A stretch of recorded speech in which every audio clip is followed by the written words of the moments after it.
Halo saudara, dari Arlington, Virginia, saya Helmi Yohanes dan tim VOA kembali hadir dengan serangkaian berita Amerika Serikat dalam segmen Sapa Dunia. Saudara, dengan hanya 2 hari tersisa sebelum Pilpres Amerika, Presiden Donald Trump dan penantangnya Joe Biden mengerahkan seluruh tenaga mereka untuk berkampanye di negara-negara bagian kompetitif yang harus diperebutkan. Kedua kubu terus membujuk setiap pendukung yang belum memilih untuk memberikan suaranya bagi mereka. Di akhir pekan sebelum Pilpres Amerika, kedua capres menggencarkan kampanye mereka di semua negara bagian kompetitif yang bisa menjadi penentu hasil Pilpres ini. Joe Biden berkampanye di Michigan, negara bagian tempat Presiden Trump memenangkan Pilpres 2016 hanya dengan 11.000 suara. Biden menggunakan kampanyenya untuk menyerang kebijakan Presiden Trump menangani pandemi COVID. Dan mengatakan langkah pertama untuk mengalahkan virus corona adalah dengan mengalahkan Donald Trump di Pilpres. Untuk pertama kalinya, Biden berkampanye bersama mantan Presiden Obama, sementara calon wapresnya, Senator Kamala Harris, mencoba meraih suara pemilih di Florida. Presiden Trump sendiri menggelar 4 kampanye terbuka di Pennsylvania hari Sabtu dan menyerang Joe Biden yang disebutnya akan menghentikan industri energi, yakni pengeboran minyak secara fracking. Trump juga mengedepankan keberhasilannya di bidang ekonomi serta penegakan hukum dan ketertiban. Dukungan kepada penegak hukum juga disampaikan Wapres Mike Pence dalam kampanye di North Carolina. Sementara itu, ibu negara Melania Trump berkampanye di Pennsylvania dan Wisconsin. Hingga Minggu siang, sudah lebih dari 93 juta warga Amerika mengikuti pemilu secara lebih awal dengan memberikan suara lewat pos atau secara langsung di TPS. Kedua kubu capres juga mengerahkan juru kampanye andalan masing-masing jelang Pilpres 3 November ini. Joe Biden didukung mantan Presiden Barack Obama, sementara Donald Trump disokong keluarganya. Mantan Presiden AS Barack Obama berkeliling Amerika, berkampanye untuk Joe Biden. Are you ready to go? Perannya adalah untuk menyerang balik serangan verbal Presiden Donald Trump. What's his closing argument?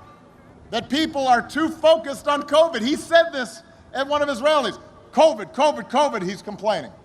He's jealous of COVID's media coverage. Dengan ejekannya, Obama memainkan peran penyerang bagi Biden yang kerap membawa pesan persatuan dalam kampanyenya. We're going to heal our nation. Normally, that's a strategy that's reserved for the vice presidential nominee. But when you have someone who's as good an attack dog as Barack Obama and who seems more than willing to play that role, since he is more popular and better known than Kamala Harris, it's a reasonable judgment call. Kini kampanye Trump bergantung pada putra-putrinya, Don Jr., Eric, Tiffany, dan Ivanka Trump. Some of you were probably Democrats not too long ago, but you don't recognize what the party has become. Their platform lays out a plan to transform America into a socialist country. He doesn't have the type of loyalty outside of his family, and the family has gained a great deal of prominence during these years, and it seems that many in his base really like to see his son and his daughter out there. Selama akhir pekan, kedua capres gencar berkampanye ke negara bagian penentu. Demikian laporan VOA. Saudara, berbagai pertunjukan musik termasuk konser musik klasik dibatalkan selama pandemi COVID ini. Karena itu, Orkes Simfoni ternama The New York Philharmonic belum lama ini menggelar konser jalanan dadakan untuk mengobati kerinduan pemain maupun warga. Arena pertunjukan tetap ditutup di kota New York akibat pandemi COVID. Tapi bukan berarti warga The Big Apple tak bisa lagi menikmati musik klasik.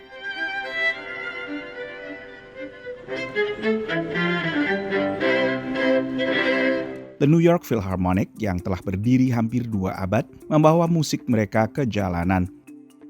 Pemandangannya berbeda dari konser biasa, tapi memuat semangat kenormalan dalam kondisi yang masih meresahkan.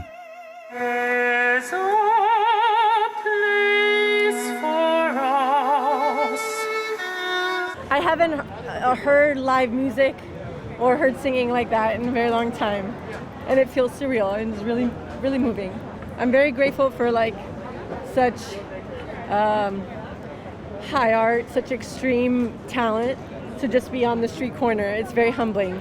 We feel so lucky that we just walked out of the store and saw this wonderful performance. What do you think? I feel like New York is going to come back.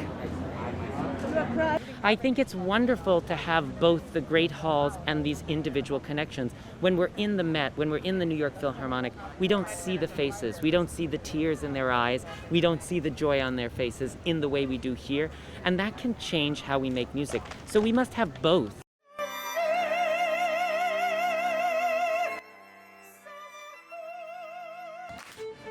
Lokasi konser dirahasiakan hingga menjelang konser dadakan ini.